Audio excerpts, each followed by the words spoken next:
Marcus Akinlana, welcome to Politics Done Right.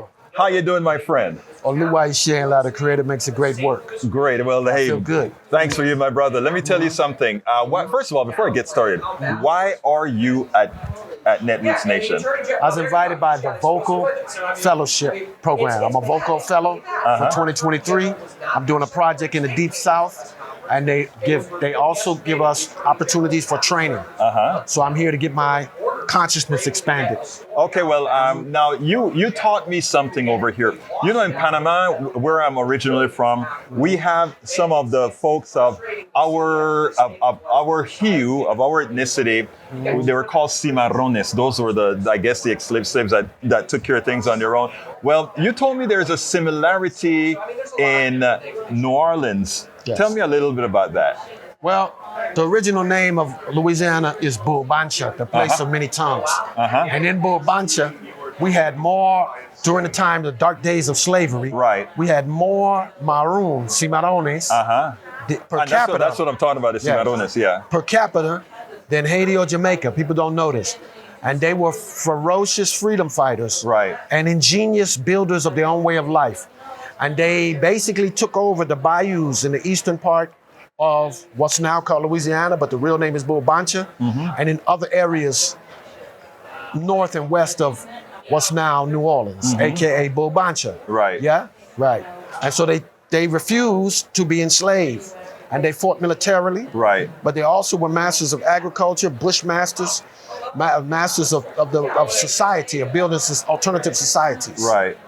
Now, what do you want to bring with this? Because I mean, I think you're trying to reinvigorate, you're trying to rebuild what was there, because you think, I guess, the culture has fallen, gone awry, and you want to build back the strength that this culture had?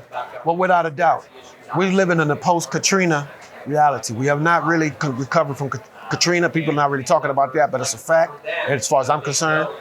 But beyond that, we have over 300 years of vicious colonization. Okay? So, you know, now we find ourselves at a crisis. If you're familiar with what's going on lately in Bulbancha, aka New Orleans, you will know that we've been having all the evils of society spiraling out of control.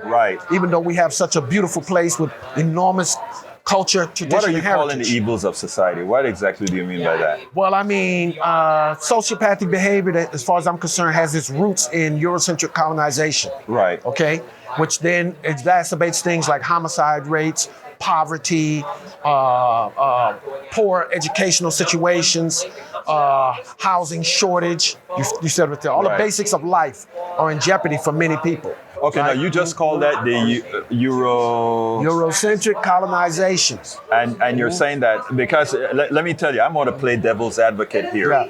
You're telling me that you believe that the colonization that has occurred, the enslavement that has occurred, all of these things are the genesis of the problems in New Orleans and these other inner cities. It's actually what has caused this particular issue. You said it better than me. The genesis. I like the way you put it, the genesis.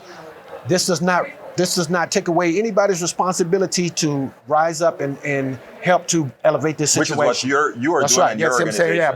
But the genesis of this comes from that, essentially. And then from there, it spreads out and spirals out into other unwanted behaviors and unwanted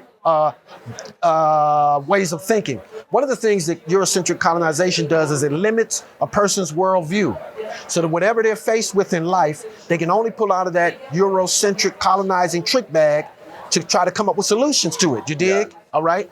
So what we're doing is we're uplifting the name of the indigenes, Bulbancha, right? The place of many tongues. We're uplifting the way of thinking, the way of problem solving of the Maroons, so we can repopularize that so people can add that into their trick bag to master the challenges of life right now, today. I think, and tell me if I'm interpreting you correctly. I think what you're saying is you want to redirect these people's focus, and you think in redirecting these people's focus, you can actually have them remember where they're from, and because they had some sort of a personal authority, that will reduce this type of violence or whatever that will contribute to a higher culture. Because again, they will no longer be living in, or There will no longer be under what a foreign culture has, I shouldn't even say it that way, but what a foreign I culture agree has with done that. to them. A foreign culture has imposed upon them, which causes psychosis. Yeah, now let me tell you something that's interesting, right? Because, and this is something that I've faced before and had to have answered before.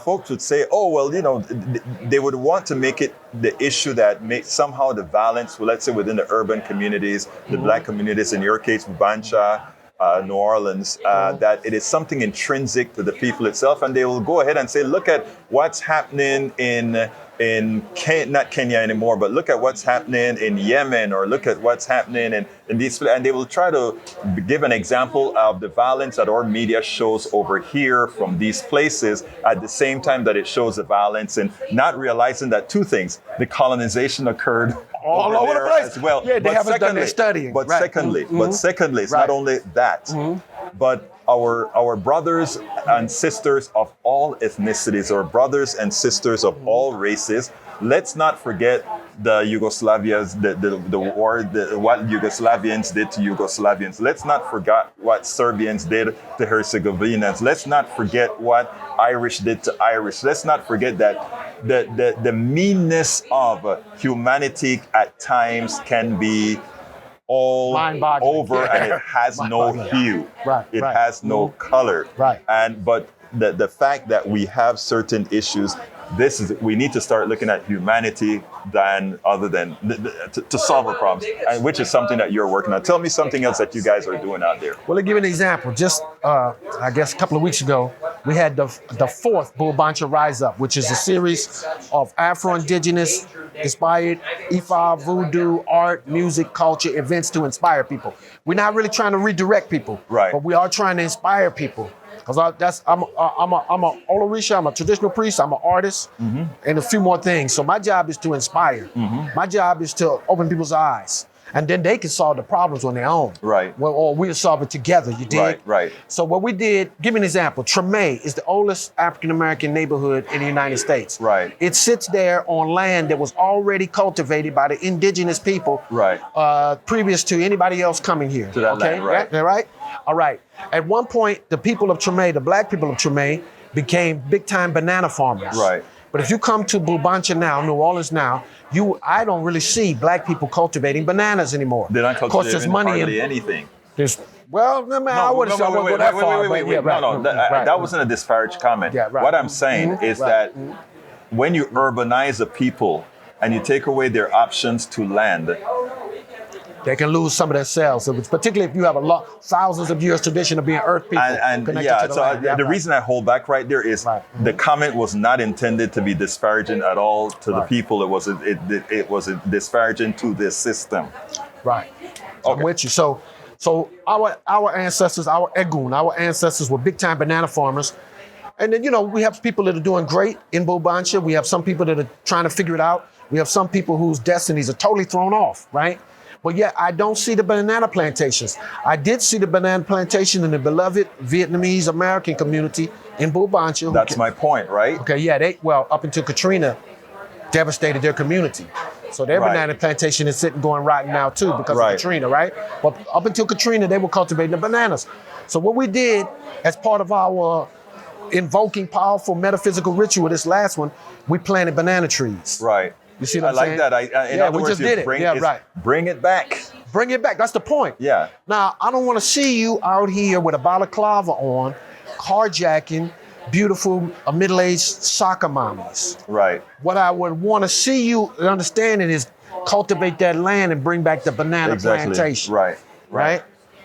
I mean, and that, again, I think that it is important for all of us to engage in the solution to this problem and realize, first and foremost, that the violence in America, the violence elsewhere is a human problem. It's not a race or cultural problem. And when we can get above that and move beyond, that's when the solution is going to come. And I think people like you who have taken made it your life story to make those changes to solve the problems you can solve, I think that's more important than anything else. Give me a closer.